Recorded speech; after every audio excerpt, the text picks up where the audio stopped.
Guys, what's going on? Appreciate you tuning in here to this video. My name is Jarrett. I am going to tell you a little bit about my story of how I started accumulating silver, why I did it as a savings vehicle in lieu or in replacement of saving money, which is the worst idea ever. And I'll tell you why as we keep on going on. Need to tell you first, I'm not a financial advisor. This is strictly for informational and educational purposes, although I was planning on being a financial advisor. Now that I know the truth about money, when I learned from a guy named Robert Kiyosaki, he wrote a book called Rich Dad, Poor Dad. It's an old read. That was made in 1997.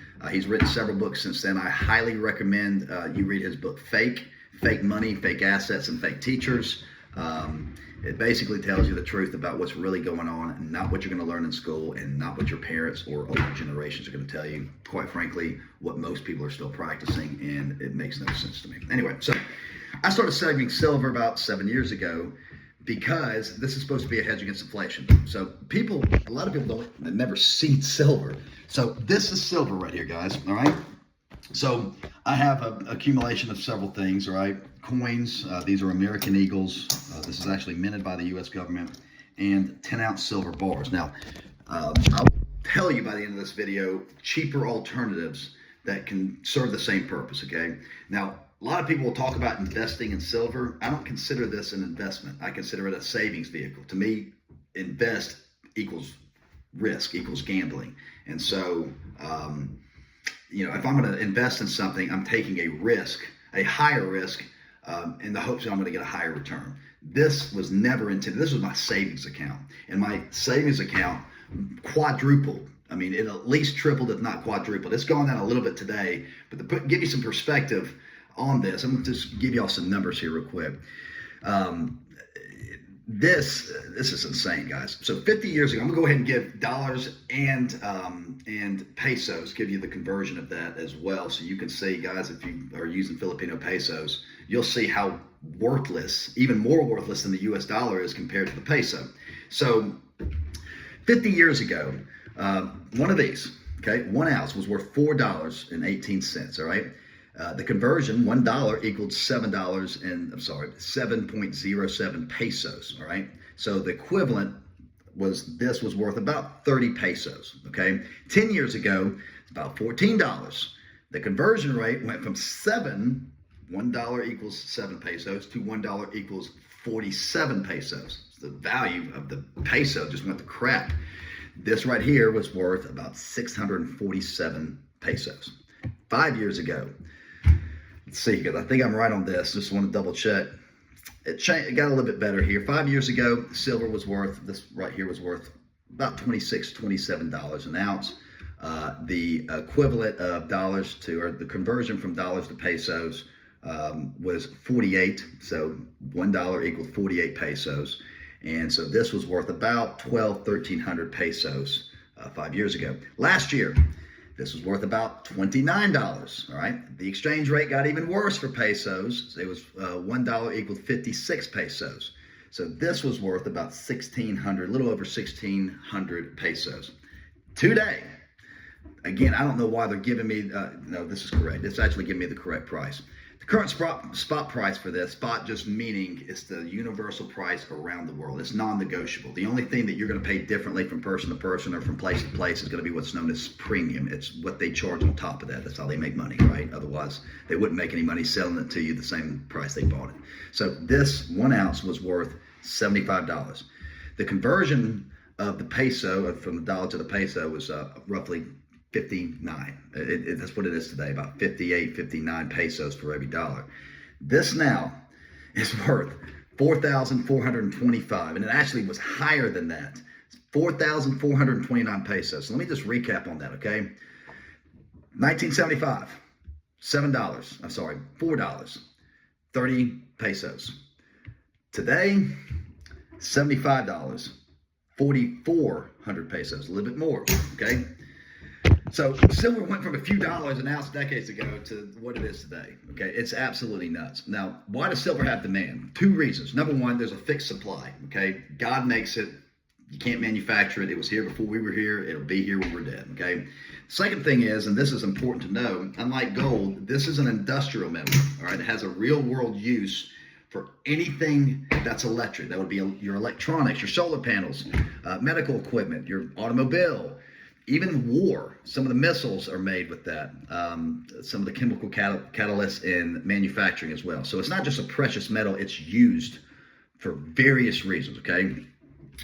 Also, you need to know a phrase called counterparty risk. Counterparty risk just simply means the risk of the person on the other end not being able to fulfill their promise. So if I went to a bank and I wanted to borrow money from them, their counterparty risk is that I would pay them back plus with the interest that they were charging me for, okay? With this, all right, it has no financial counterparty. If you want to say it has a counterparty, it's God, okay? But in reality, it really has no counterparty risk. So I already said this before. If the bank fails you, you may lose money. The risk is on you.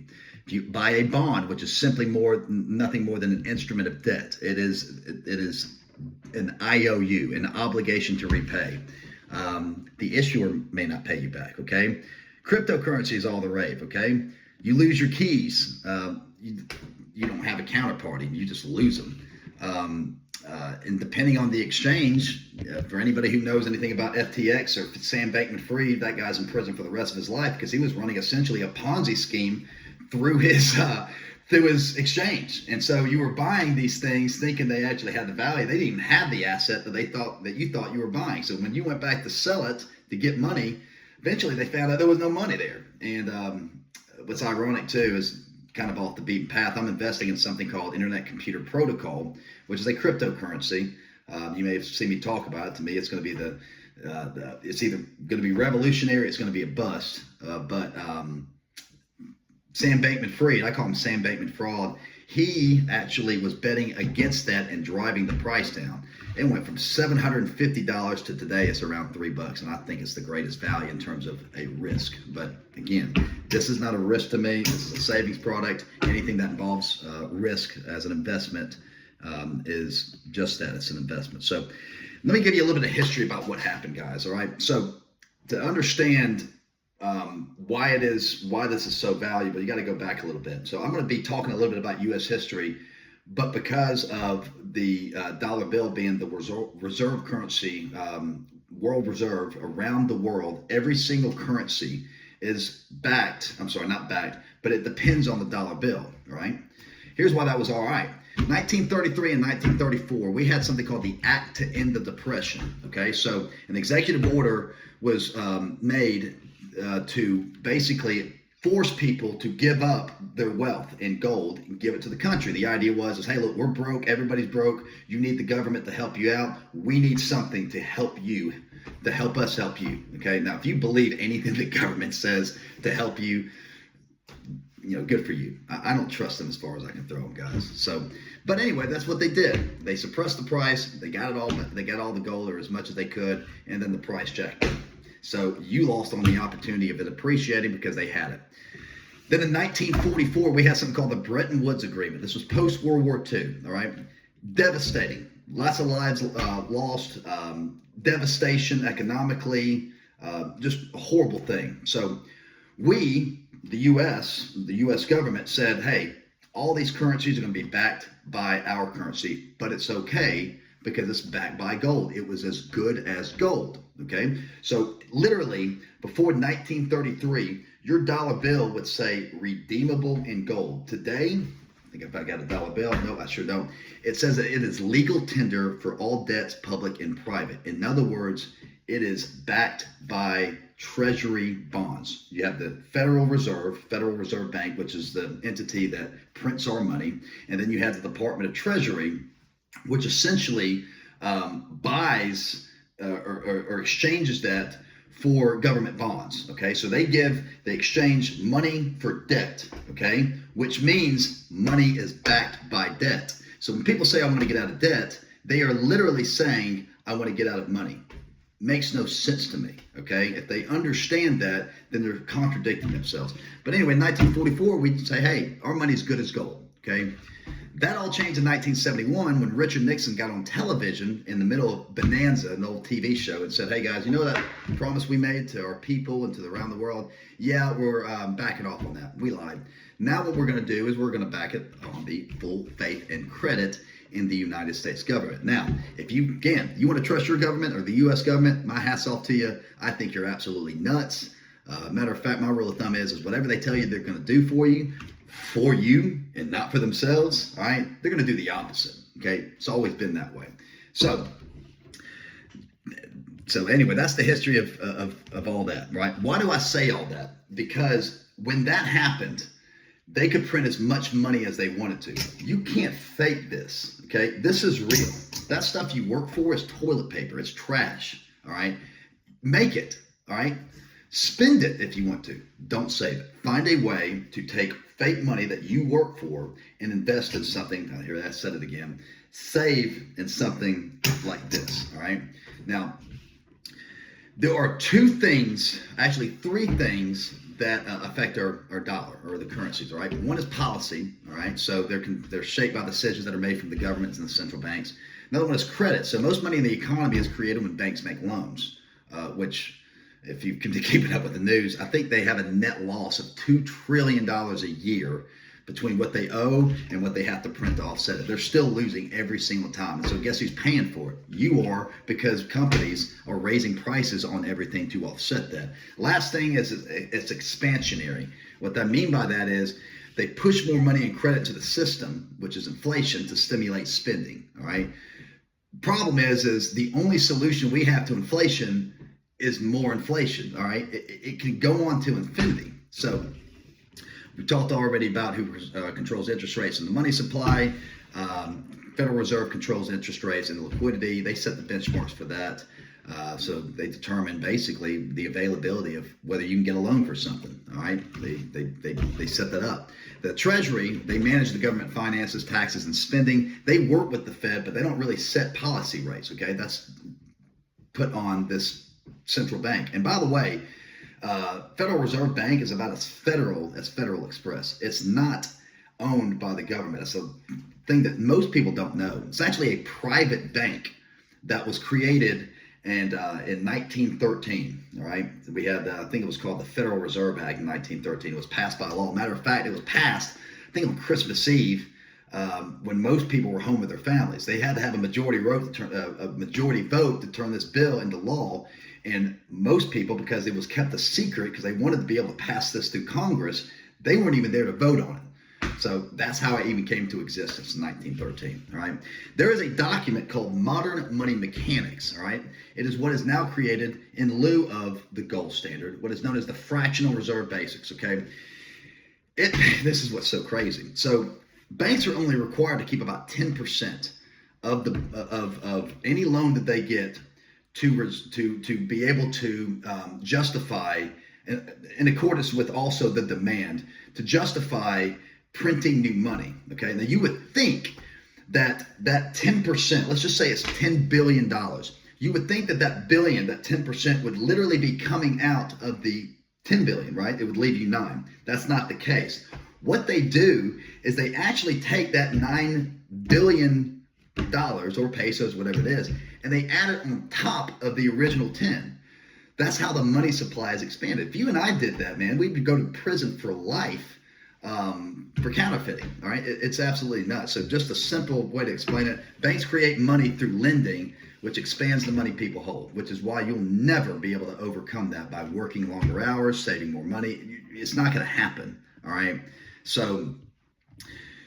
I think I mentioned before, but if I hadn't, inflation, all right, silver, gold, precious metals are historically known as a hedge against inflation. Now, here's what happened to me, okay?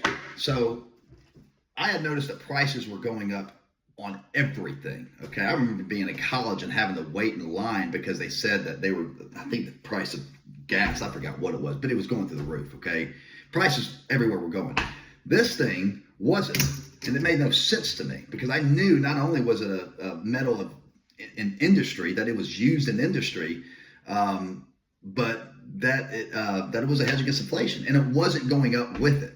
So I started accumulating this. I think it was around $20 to $25 an ounce, give or take, around the time I was accumulating it. Now it's worth about $75 to $80 an ounce. It quadrupled, all right, tripled to quadrupled in value. which is nuts. Most of that's actually taken place this year, more specifically in the last 6 months. Go look at charts. It's absolutely mind-blowing. It looks like a crypto, like a penny stock or something, like a moonshot just went straight like a rocket ship up into space. Anybody who sees that, you don't even have to know finance. You'll know that that's a good deal if you own it. So here's another thing that I didn't know until a couple of years after I bought it. J.P. Morgan, which is one of the largest investment banks in the world, if not the largest, they were actually spoofing, which is basically placing misleading orders that then canceling them to influence price signals. In other words, they were manipulating the price, which is illegal.